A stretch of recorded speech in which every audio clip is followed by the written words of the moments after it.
Scientists warn the superbug has already been identified in patients from Britain, the United States, Australia, Canada, and the Netherlands.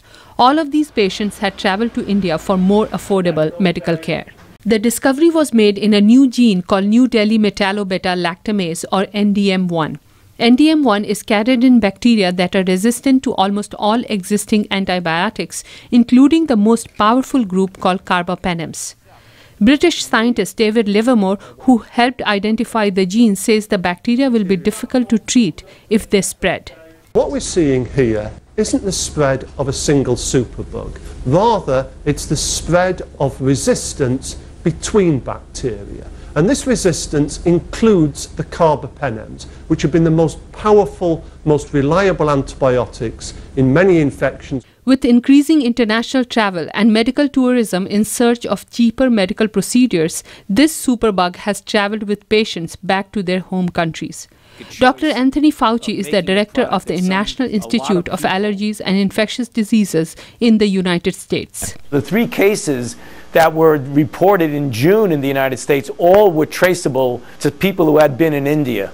NDM1 is common in hospitals in Bangladesh, Pakistan, and India, and more widely in local communities where it is spread through contaminated drinking water.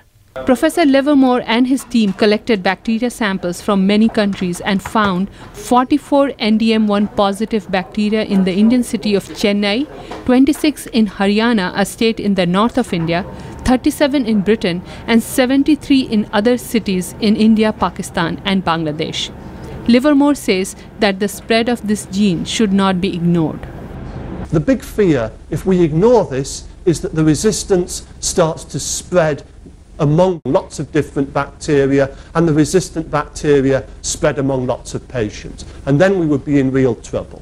Dr. Krishna Banodha of George Washington University says NDM1 can cause serious infections. Is pneumonia and urinary tract infection.